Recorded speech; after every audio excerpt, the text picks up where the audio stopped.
Bien, segunda semana seguida a completo. Me alegra. Este es el equipo A. Yo pensé que me iban a votar a mí porque estoy faltando tanto. No. Pero al final... Esta es su casa. Al final veo que no me han despedido. Bueno, estamos, padre, al grano. La semana pasada nos quedamos con el documento de la Comisión Pontificia para... La Pontificia Comisión Bíblica, sobre el tema que es el hombre, y entramos un poco en el análisis bíblico de la antropología. Lo que Juan Pablo II llamaba la antropología adecuada. Adecuada, que es la correcta. Sin una antropología adecuada andamos inadecuados. Hoy damos un paso adelante. Vamos a hablar sobre un libro de la Escritura muy conocido, que es el libro de Judith. Un libro... Muy conocido, yo diría poco conocido. Muy poco conocido. Yo no sé si hay lecturas en algún domingo del sí, en algunos momentos sí se lee en algunos momentos. Lo que sí hay es algún texto a modo de cántico en la liturgia de las horas. Sí. Bien, pero de todos modos, sea o no sea muy conocido, es un libro breve. Es un libro de máxima actualidad. La bata me dio con tambores. Es un libro de máxima actualidad, el libro de Judith, que fue escrito precisamente en un tiempo muy similar a nuestro, de una persecución furibunda por parte de una ideología determinada, que era el helenismo, en contra del pueblo elegido, del pueblo judío. Entonces, era la modernidad, ¿no? O sea, era la modernidad. Estaba en el mundo entero también, había... Sí, global, digamos así, era la globalización de aquel momento, porque ocupaba el mundo conocido en aquel momento. Sí. Bien, pues este libro es muy importante porque es de máxima actualidad. Hacemos un pequeño resumen del mismo. Está diciendo que hay un poder inmenso. Concretamente, bueno, el libro no es histórico, no busquemos ninguna mujer que se llamaba Judith en la historia, ni la ciudad de Betulia no la busquemos en el mapa, porque simplemente es una especie de novela, pero que refleja una realidad muy, muy concreta. El único de verdad es Nabucodonosor. Sí, aparece aquí Nabucodonosor, pero lo ponen como paradigma de todo poder absolutista. Exacto, el libro es posterior. Es muy posterior. Exacto, eso es algo que es bueno aclarar, ¿verdad? Que le están poniendo, de hecho, con el gobernante que hizo mayor daño al reino de Judá. ¿Verdad? Si volvemos lo están poniendo como paradigma. La sinopsis del libro dice: un rey poderoso y despiadado quiere imponer su dominio sobre toda la tierra conocida, diciendo con su propia boca la total degradación de aquella tierra, sentenciando que, y abro comillas, debía ser destruida toda carne que no había escuchado las palabras de su boca. A tal fin envía con un potente ejército a su lugarteniente Holofernes para someter a todos los países bajo el imperio de su voluntad. Y después de destrozar a cuantos se oponían a sus designios, el temor y el espanto cayó sobre todos los habitantes de la tierra ante la demostración de fuerza y el poderío del ejército de Nabucodonosor, los cuales se apresuraron a enviar mensajeros en son de paz para declarar su total sometimiento al gran rey Nabucodonosor. Por ello, abro de nuevo comillas, los habitantes de la tierra y todos los de los contornos salieron a recibirle con coronas y danzando al son de tambores. Y su lugarteniente, cumpliendo las órdenes del rey, saqueó todos los santuarios que encontró a su paso, taló sus bosques sagrados, pues había recibido la orden de destruir todas las divinidades del país para que todas las gentes adorasen únicamente a Nabucodonosor y todas las lenguas y todas las tribus le proclamaran Dios. Ese es, por tanto, el inicio del libro. Entonces, ante esta situación, solamente hay un pequeño pueblo que se opone a los deseos del gran rey y se dispone a defender su independencia y libertad, fortificando la ciudad clave de Betulia. Por tanto, únicamente una minúscula ciudad se interponía entre el absolutismo y la libertad, entre la barbarie y la civilización, negándose a adorar a quien no es nada y a someterse al abuso de poder. Eso, por tanto, un poco, ya conocemos el libro de Judith, cómo la ciudad es cercada por el ejército de Nabucodonosor, cómo los habitantes de la ciudad, al ver que no tienen suficiente agua ni comida, ponen, digamos, un plazo a Dios. Si dentro de 3 días Dios no nos socorre, entonces nos rendimos. Entonces aparece esta mujer, Judith, que es una viuda, temerosa de Dios, que dice, ¿por qué quieren soportar para poner plazos a Dios? Dios actuará. Dios, bueno, no vamos a contar todo llama a los ancianos del pueblo, a los principales, a todo el mundo, lo llama a su casa. ¿Ya? Para recriminarle esta posición. Recriminarle sobre todo el querer ponerle plazos a Dios. Y como ella se presenta en el campamento de Holofernes, la seduce y con intención de seducirlo, lo engaña. Este Holofernes ve que puede ser una mujer atractiva, con la que puede, digamos, lucirse entre sus capitanes, de que se ha unido a una mujer hermosa, y le da un banquete, y que están solos, y Judith procura que Holofernes beba en abundancia hasta emborracharse, y le corta la cabeza, y con eso libera al pueblo. Bueno, ese es un poco el final del libro de Judith.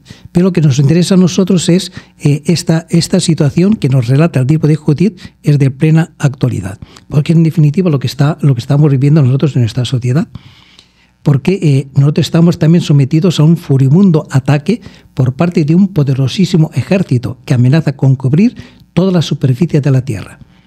Y está comandado por modernos Holofernes, pero su mentor no es otro que el enemigo del género humano. Y posee todas las características diabólicas. Miente y mata. Miente, por ejemplo, con la ideología de género, el feminismo radical, la reivindicación de la homosexualidad como una opción sexual válida, con el transhumanismo, el transespecismo, mata con la anticoncepción, el aborto, la eutanasia, e incluso con una ecología malentendida que por defender la tierra rechaza al ser humano, llamado a controlarla y a cultivarla. Por tanto, la búsqueda de derechos. De derechos. Todo es derecho. Tanto es así que, por ejemplo, tenemos otro dato importante, que es la descripción que hace San Pablo de la sociedad de su tiempo, que muy bien podía ser un retrato perfecto de la sociedad de nuestros días. Si queremos lo podemos leer, aunque para los estándares modernos el leer la escritura es un delito, porque ya no se puede decir la verdad. Pero es lo que dice San Pablo, es palabra de Dios y nosotros lo asumimos como tal y tal lo defendemos. Hablando, dice, los hombres que aprisionan la verdad en la injusticia, ofuscados en sus razonamientos, su insensato corazón se entenebreció, jactándose de sabios se volvieron estúpidos, cambiaron la verdad de Dios por la mentira, y como no tuvieron a bien guardar el verdadero conocimiento de Dios, los entregó Dios a su mente insensata para que hicieran lo que no conviene. Son los que se consideran sabios, eso es, cierro comillas del texto de San Pablo. Y son los que se consideran sabios en nuestros días y se arrogan un papel de dirigentes que nadie les ha otorgado. Ellos se llaman progresistas, mientras que son retrógrados los que no comparten sus descabelladas ideas. Se consideran inclusivos porque adulteran el lenguaje destrozando las palabras como si por el simple cambio de una vocal, la E en vez de la A o la O, se pudiera cambiar la realidad. Y se incluyen y se incluir a todas las personas. Sin embargo, su política es completamente excluyente, dejando al margen y persiguiendo a las mayorías para favorecer a unas supuestas minorías amenazadas. Estamos viendo, por ejemplo, cómo la reciente declaración de la Constitución francesa declarando el aborto como un derecho constitucional de Francia. Y la pretensión también de la Unión Europea de declarar el aborto como un derecho fundamental humano. Es decir, es una tergiversación total de lo que es el derecho, porque se está conculcando un derecho primario fundamental como es el derecho a la vida. Ya hablamos en otro podcast cómo los derechos humanos de 1948 han sido adulterados y en favor de estos nuevos derechos se están conculcando los verdaderos derechos, como por ejemplo de la vida, la libertad de expresión, la libertad de pensamiento, etcétera, etcétera. Bien, ahora hay derechos para todo. Lo mismo que decían las vocales, el derecho a ser nombrado con pronombres que se adecúen a mi autopercepción. Autopercepción, pero que yo no... Es un derecho, y como violas un derecho, tú vas... Ahora bien, pero yo tengo libertad de conocimiento y de expresión, tú te percibes de una manera, pero yo te percibo de otra manera. Entonces, ¿por qué me obligas a mí a percibirte de la forma que te percibes tú?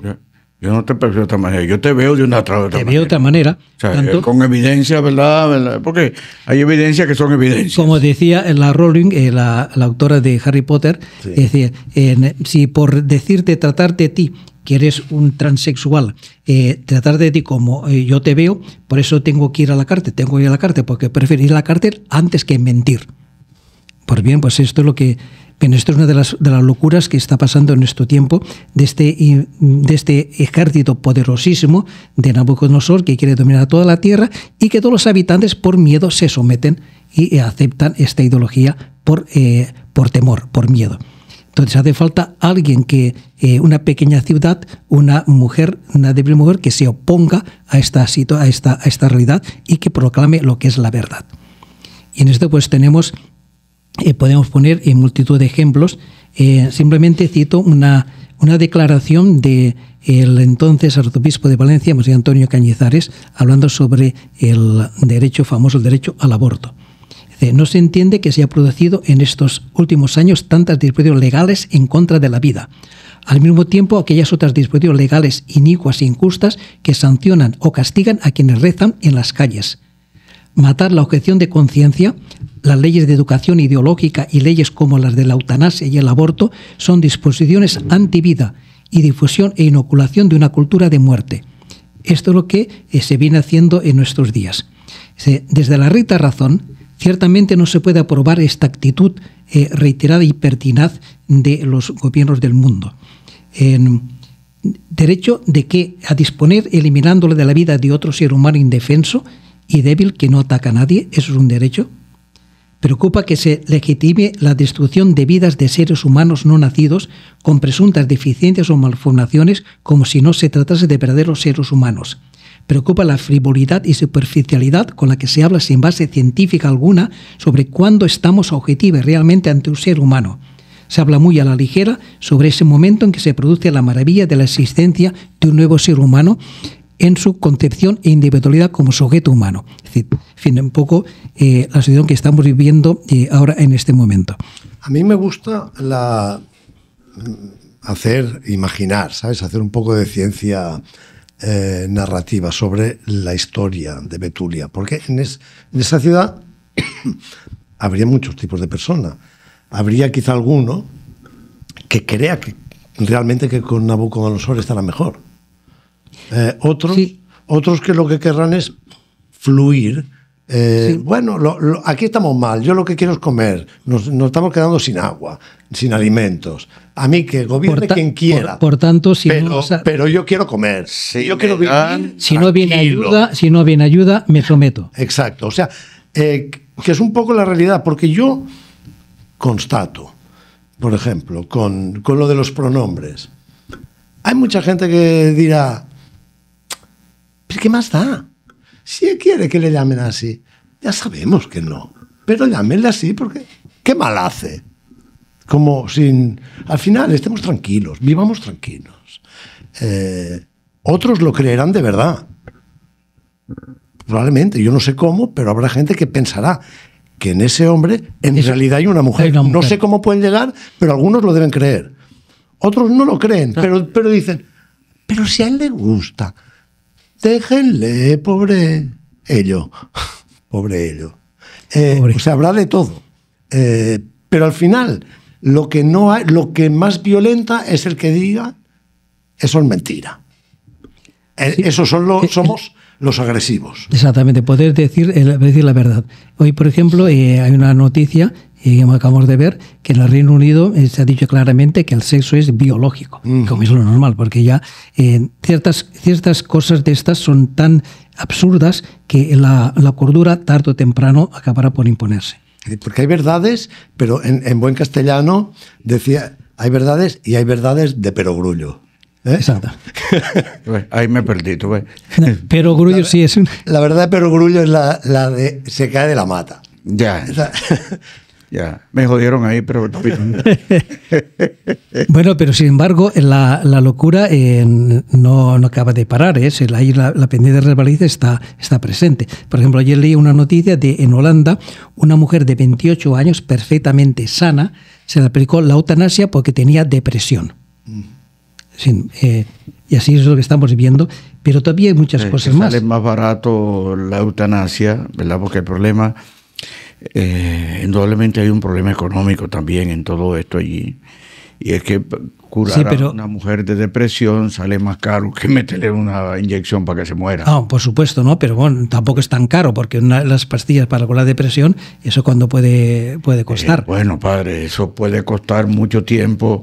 Tiempo, sí. Mucho aguantar una mujer con depresión en la casa, no quiera saber el sufrimiento, la vaina, entonces cualquiera mejor. No, vamos a resolver rápido. Y sobre todo si alguien la ha inoculado a ella. Que lo que está molestando. ¿Para qué seguir así? Total. Pero que las verdades caen al final por su propio peso, y hablábamos hace un rato en el deporte. Óyeme, la transexualidad en el deporte está ya haciendo que la verdad salga a la luz. Las mujeres trans. Exacto. O sea, yo todavía no acabo de entender que una mujer trans es un hombre que se considera mujer. Esa es mujer trans. Sí. A ver, yo le llamaría hombre trans. ¿Ves? No, tú estás al revés. Bueno, pero curiosamente no se da en el caso contrario. Claro, contrario. En el caso contrario. Porque debería ser equitativo. Ninguna mujer que se percibe hombre se atreve a competir con hombres. Exacto. Pero ya yendo a un caso más grave, ¿cuántos hombres que van a prisión antes de entrar dicen: yo me autopercibo mujer, pónganme con la cárcel de mujeres? Pero ninguna al revés. No. Ninguna mujer se autopercibe hombre para entrar a la cárcel de hombres, ¿verdad? Bueno, y cuando un hombre se percibe mujer, casi siempre salen otros muchachitos en la cárcel. ¿Tú? Sí, no. Y al final la naturaleza sale, La naturaleza sale. Entonces, al final la verdad se abre.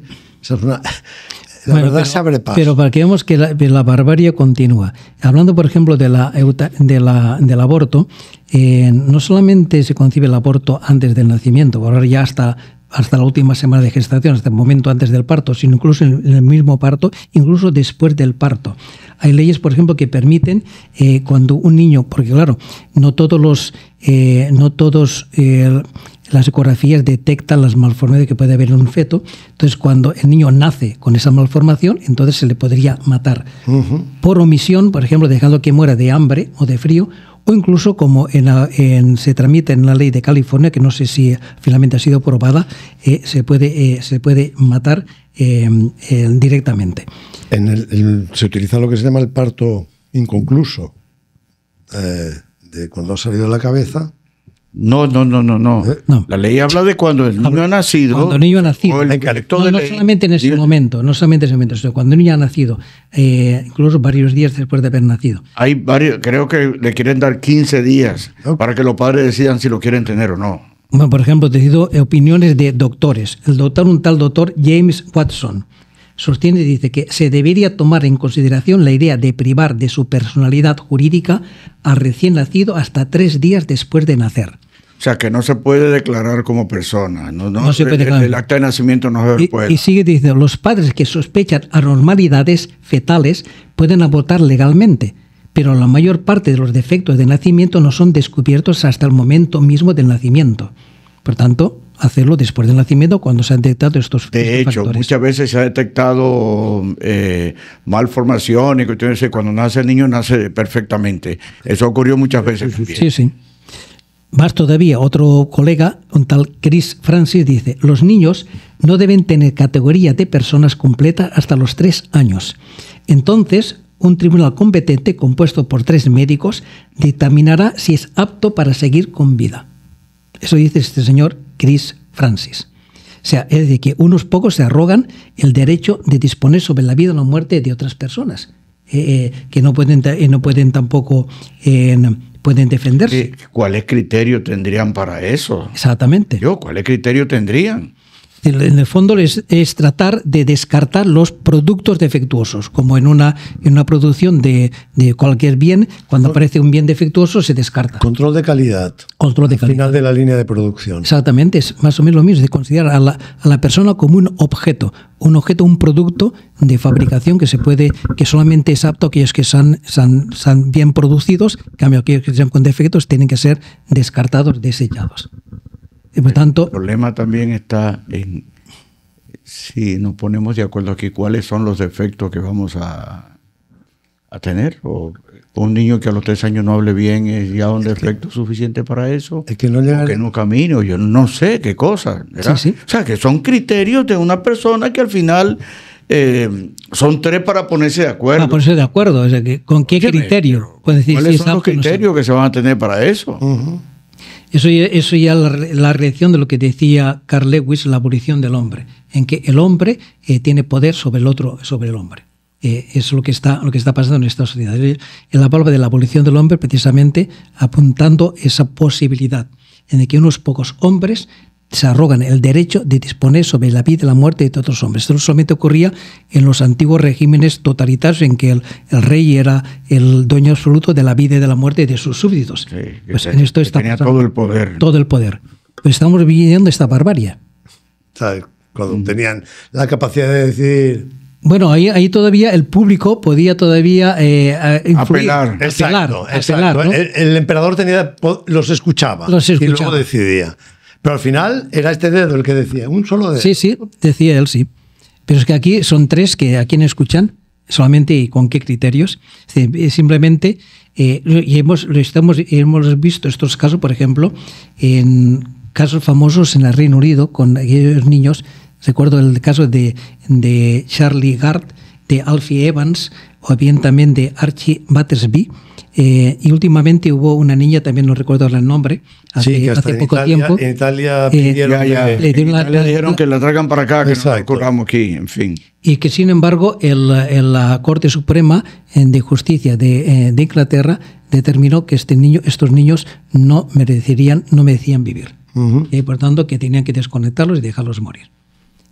Por tanto, es el hombre el que decide sobre la vida de otros hombres. Es lo que estamos viviendo en este momento.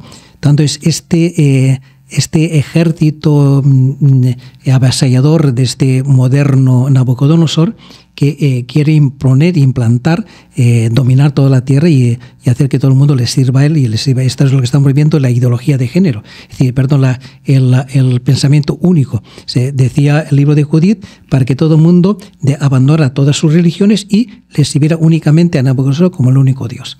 Lo que estamos viendo ahora es, si tú no te aceptas el pensamiento único, entonces eres excluido. Tienes que estar eliminado. Y este es el problema, que cuando desaparece Dios del horizonte del hombre, entonces el hombre cae en todas las barbaries. Pero centrémonos un poco en la figura de Judith. Una sola voz. Sí, es una sola vez que se opone. Hay un cuento por ahí del cual se podría hacer un paralelismo con esta mujer. Todo el mundo conoce este cuento. Bueno, todo el mundo no sé si lo conocerán, pero un famoso cuento. Se identifica una mujer y un niño.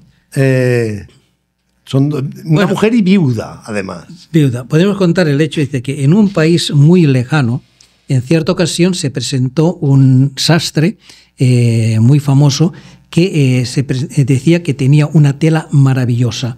Llena de la suavidad, la textura, los colores, las irisaciones de los colores que ante la luz. Era una tela maravillosa y él se ofrecía a hacerle un traje al rey, solamente que esta tela tenía una peculiaridad. Era que era solamente visible para las personas inteligentes.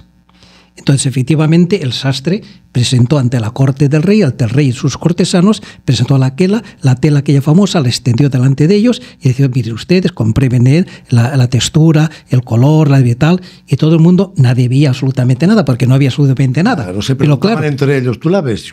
No, nadie preguntaba, todo el mundo decía, exclamando, que oye, es verdad, y qué colores, y qué tal, y no sé cuánto, todo el mundo exclamando, porque claro, nadie lo veía, pero nadie quería decirse que era tonto. Y por tanto todo el mundo se quería listo y todo el mundo quería contemplar, comenzado por el rey y por todos sus cortesanos. Si me lo dicen que soy bruto. Bien, el caso es que... El padre muy decente. El que no lo veía era bruto. Sí.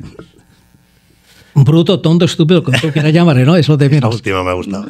Entonces el sastre le hizo este traje maravilloso al rey Y entonces el rey pues se puso a mostrar su traje maravilloso a todo el pueblo.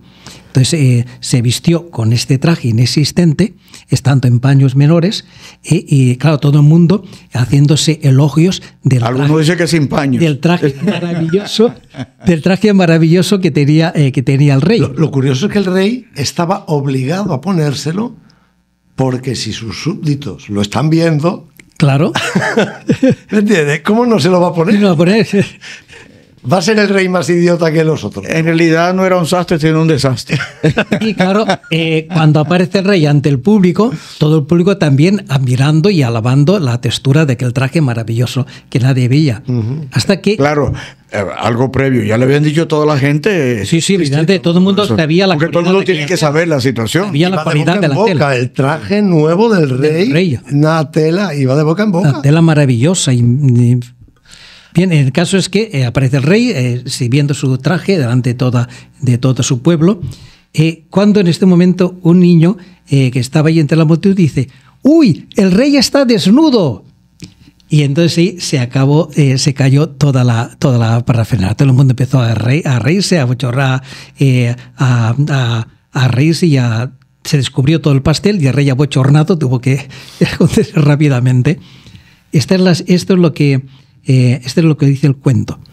Y este cuento es perfectamente aplicable a nuestra realidad, ¿no? Porque todo el mundo se está plegando a estas nuevas ideologías, a esta nueva forma de visión de las cosas, porque si tú no te plegas a ello, entonces eres un retrógrado, entonces no eres progresista, entonces eres un homófobo, eres no sé qué, no sé cuántos, y todo el mundo, por miedo o por temor, tiene que rendir pleitesía y decir...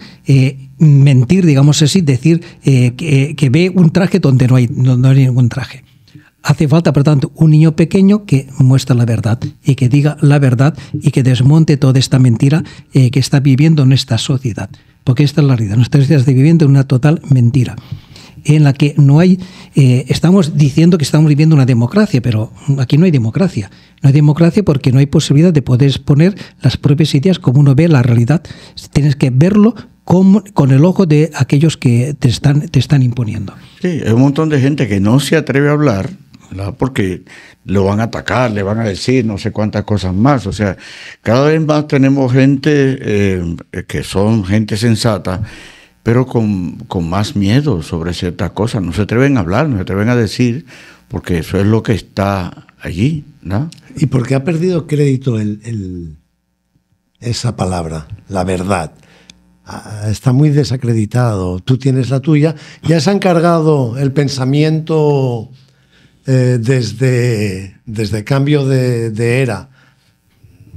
El Renacimiento y todo el pensamiento se ha encargado de desvirtuar esta palabra. Pero la verdad existe. Por ejemplo, es verdad que estamos nosotros aquí ahora los tres hablando. Sí. ¿Es verdad? Es verdad. Bueno, entonces tú percibes... No, es que yo no percibo así. Aquí no estamos... Yo percibo que solamente estamos dos o estamos tres. Eso es una cosa absurda. La verdad existe, pero a la vez son hechos. Y los hechos son reales y los hechos son verdaderos. Y punto. Y no hay más que darle vuelta a las cosas. Y el hecho es que el sexo es biología. No es una percepción subjetiva que yo tengo de mí mismo. Eso es simplemente una percepción que yo tengo, pero no responde a la realidad. Y es insuperable. Realidad. Ahora bien, entonces, cuando se pretende imponer esta ideología, esto es una violencia extrema, como lo hacía el ejército de Nabucodonosor, que se imponía a través de la fuerza, de la violencia, imponía su ideología a todo el mundo tenía que plegarse y someterse a Nabucodonosor. Pero esto es lo que estamos viviendo en este momento. Es decir, estamos viviendo una sociedad extremadamente violenta. Por ejemplo, dice, es que cuando uno, por ejemplo, está rezando delante de una clínica abortista, está violentando a la mujer que quiere abortar. Pero violentar simplemente por estar rezando, o bien violentar por informarle de qué es lo que va a hacer, porque lo que hacen... O por hacerle escuchar los latidos del corazón. Porque lo primero que tienen las clínicas abortistas es que te ocultan a la mujer la verdad, le ocultan lo que lleva en el seno, no le dejan ver ni escuchar los latidos del corazón, ni dejan ver la ecografía del feto, ni dejan ver lo que ha pasado después del aborto. Porque eso es una violencia. Porque eso es una violencia. Bien, hay dos mujeres que sería bueno, hay muchos testimonios de ellas aquí en YouTube, ¿verdad? Patti Sandoval, y la otra es Amparito, creo que le dicen, es ecuatoriana, que hablan de su experiencia sobre eso, porque ellas fueron muy abortistas, muy pro aborto, todo eso, hasta que la primera le tocó trabajar en Planned Parenthood. Entonces, ella se había hecho 3 abortos en un año. Porque le dijeron que eso era un amasijo de células, que no era nada de eso. Entonces ella, los primeros tiempos, lo que hacía era informarle a las mujeres que estaban allí, mira, eso no es problema, no es nada de eso, y hasta que le tocó pasar a la fase donde ella tenía que estar atendiendo al médico. Y veía entonces cómo iba cortando la discusión, huyendo, defendiéndose, y al final había que hacer, ¿verdad? Una contabilidad de todo, que te mete un brazo, ok, está completo, ya no podemos ir. Sí, no quedó nada dentro. Entonces, vio que fue la situación que ella se vio. Bueno, el otro día creo que le dieron, estuvo aquí en el país hace un tiempo, Patricia Sandoval, y bueno, hay otros casos más. Normalmente mujeres. Ya, la película aquella, sobre la que era directora de Planned Parenthood, ¿verdad? Y hay otra también, una brasileña, no me acuerdo el nombre de ella ahora, Sarah Winters. Pero que es una realidad los traumas. Para que la gente vaya y vea personas que fueron abortistas, que estuvieron metidos de lleno en toda esa cuestión, y al final la experiencia propia, cuando pudieron experimentar eso, ¿verdad? Entonces volvieron atrás, que es la razón por la que no quieren que se rece, por la que no quieren que oigan los latidos, por la que no quieren que vean nada, porque ninguna mujer ve nada de eso, en absoluto. No hay una cámara, no hay nada que se pueda ver eso. Pero que no es solo esos casos. Yo pienso que aquí todos estamos, tenemos muchos casos de personas quizá más anónimas, pero que por el ejercicio de nuestra misión hemos encontrado, y el padre, estoy seguro que por el ejercicio de su ministerio conoce el daño que el aborto hace a la mujer. No tengo la menor duda. Me acuerdo hace unos años que estábamos en una convivencia y el padre se enteró de que había una mujer que iba a abortar, salió de la convivencia y se metió en la casa de la muchacha. Tal vez el padre no se acuerde mucho de eso, pero hace muchos años de eso. Estábamos, hará unos 20 y pico de años, estábamos nosotros recién comenzando a hacer catequista en una parroquia, y entonces en una convivencia, pues entonces ocurrió este hecho. Sí. No me acuerdo en absoluto. ¿No se acuerda? Bueno, para nosotros fue bien. Bien. Okay, vamos. Bien, el caso es que lo que estamos viviendo es una sociedad totalmente violenta. Por ejemplo, cuando a los niños se les educa, se dan cursos de educación sexual que pervierten, inoculando en los niños la mentira de que un niño no es un niño, eso no es violencia. O bien, por ejemplo, cuando a los padres que se atreven a protestar son públicamente vilipendiados, penalizados y sus hijos perseguidos, ¿no es esto violencia? O sea, todo lo que estamos viendo, cuando, por ejemplo, públicamente se sostiene que el niño pertenece al Estado, ¿no es violencia contra el legítimo derecho de los padres? O cuando personas pacíficas por rezar en la calle o por cometer el crimen de reflexionar y de expresarse en desacuerdo con el pensamiento único son agredidos, arrestados y castigados, ¿no es esto violencia? Podemos decir muchas veces, por ejemplo, cuando una persona quiere que un psicólogo le ayude para definir o redefinir su género, ¿verdad? Y quiere tener una vida heterosexual y se le prohíbe en lo que se llama las prácticas de reinserción. Sí, que se llaman psicología de conversión. De conversión. Eso está, Monseñor Rex tuvo que enfrentarse a una multa de 80,000 euros por 2 o 3 personas que fueron a buscar ayuda en este sentido, y se le ofreció ayuda. sin haberle dado terapia, pero al final lo quisieron acusar porque eso no se podía hacer. Es decir, que es la persona que quería, es la persona ella que quería. Sí.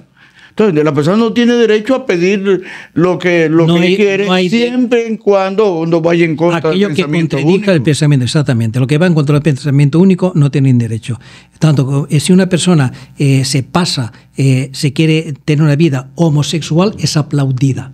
Cuando una persona que tiene tendencias homosexuales quiere reconvertirse a tener una vida heterosexual, se le prohíbe. Porque no está satisfecho con la vida. No está satisfecho con la vida que lleva. Y cuando pide una ayuda, se prohíbe que se le preste esa ayuda.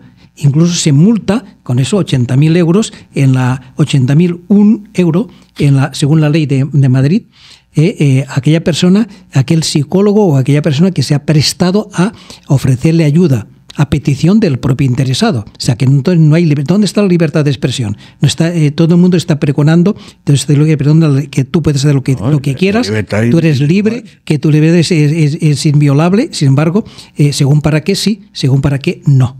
Por eso, entonces, si hay libertad de expresión, ¿yo por qué no puedo rezar en la calle? ¿Yo por qué no puedo informar a una persona que va a aportar y explicar lo que va a hacer realmente? Entonces, ¿dónde está la libertad de expresión? No hay libertad de expresión. Hay violencia total en todos los sentidos. Y es tan tal que al final, cuando hay mujeres que se le informan de eso, vuelven atrás. ¿Y tanto? Que al final, y pasa algo que decía una antigua abortista. Nunca, cuando yo estuve metida en eso, nunca encontré una mujer que a los 2 años vio hablando de mí, dándome las gracias por haberle ayudado a abortar. Pero el contrario sí. Lo contrario sí. Casi todas las personas que ella ayudó a que no abortaran, volvieron otra vez para darle las gracias con su hijo en brazos, con su hijo ya pequeño por allí. O sea, que se dieron cuenta que iban a cometer todo un crimen, que iba a hacer algo. Ahora, frente a la mayor clínica abortista que hay en Madrid, Dator. Sí. Dator. Bueno, Dator. Se ha puesto un local en donde cuando la mujer va para allá, se le dice, ven, si tú quieres, puedes abortar, pero ven aquí primero. Y cuando se le enseña todo aquello, ¿verdad? Los latidos, se le informa, todo eso por allí, hay un montón que han vuelto atrás. Que no. Y luego después, lo que hemos hablado ahora, van y agradecen ese sitio y se saben, son casos anónimos porque al final hasta la mujer pudiera ser procesada porque no llegó adelante una situación que quería o que tenía que haber hecho. Y son casos anónimos, pero hay un montón de casos que están documentados además para proteger la identidad de la persona, porque no hay por qué. ¿No? Y entonces, al final, ¿quién es esta mujer? Judith. ¿Quién es la mujer que levanta la voz, que dice la verdad? ¿Quién es? ¿Quién es este niño?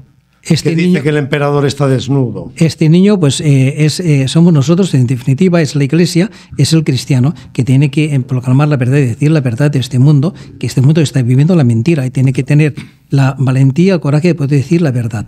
Porque el cristiano ha sido puesto, lo dice la Escritura, como centinela en la atalaya para poder advertir de cuando viene el peligro. Es como el perro del pastor que ladra cuando viene el lobo. Tiene que decir la verdad. Entonces nosotros no podemos ser perros mudos que callemos ante el mal, ante la injusticia y que lo dejemos pasar. Tenemos que decir las cosas como son, aunque al mundo no le convenga o no quiera escucharlo. Yo quiero pensar que no es solo la Iglesia, que hay todo un grupo de pensadores humanos que ven la verdad, que la ven y que están de acuerdo. Y que tienen el coraje de decirlo. Y que lo dicen. También hay muchos que necesitan de un primer grito. También. Como Judith. No, como los de Betulia. Exacto. Están como los de Betulia, necesitan de un primer grito. Señores, que esto es una estupidez, seamos sensatos, volvamos al sentido común y enseguida se unirán. Pero hace falta un primer grito. Bien, de caso que estamos viviendo en un momento complicado.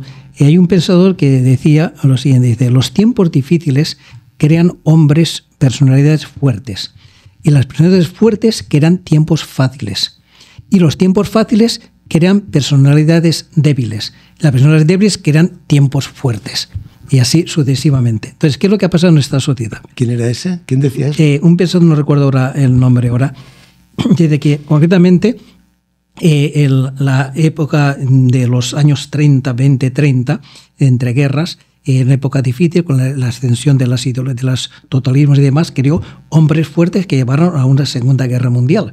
Estos hombres fuertes que provienen de tiempos difíciles crearon tiempos fáciles, el tiempo de la posguerra, en que ya el bienestar se fue extendiendo por toda Europa, y ese bienestar ha creado personalidades débiles porque ya lo tenían todo hecho, no han tenido que trabajar, no han tenido que esforzar, no tenían que luchar, no han tenido que pelear en una guerra, digamos así, para labrarse el porvenir. Entonces se lo han sido todo dado. Y al darse todo dado, han creado personalidades débiles. Y estas personalidades débiles están creando tiempos débiles como los que tenemos en este momento, en que se están colando todas estas ideologías. Pues bien, estas ideologías están creando momentos difíciles, de forma que hay una guerra, hay una persecución, hay un ejército de Holofernes que ha invadido la tierra, y por tanto hay una pequeña ciudad que se está presta a defenderse, y esto va a crear, son tiempos difíciles que va a crear personalidades fuertes. Entonces, en la situación que estamos viviendo en este momento, a nosotros nos toca, en esta época que estamos viviendo, el ser testigos de la verdad por el bien de la humanidad. Porque es verdad que decíamos también, creo en el episodio anterior, que nosotros se acepta a todo el mundo. Dentro del reino de Dios caben todo tipo de personas, pero no a costa de la verdad. Porque la verdad es la que nos hace libres. Es precisamente el título de este libro que tenemos aquí delante, de que hemos sacado este pequeño artículo de Godit, que es lo que nos hace libres es la verdad. ¿Y cuál es la verdad? Que Dios nos ama y que el ser humano ha sido creado para la vida eterna, y ha sido creado para vivir en la paz, en la serenidad de saberse amado por Dios, sostenido por Dios. Y esto es lo que nos hace libres, es saber que somos amados por Dios. Lo demás nos lleva a la esclavitud y a la tiranía. Muy bien. Pues hasta aquí. Queríamos hacer episodios de 30 minutos, así empezamos, pero ya nos estamos yendo a hacerlos mega. Nos lo dicen. Si se hace demasiado largo y lo tienen que escuchar en 3 partes, nos lo dicen y nos adecuamos. Muy bien. La próxima semana más, y aquí estaremos. Creo que todos. Pero, sí, estaremos todos. Muy bien. Les esperamos, disfruten, pasen una feliz semana y nos volveremos a ver aquí en La Verdad.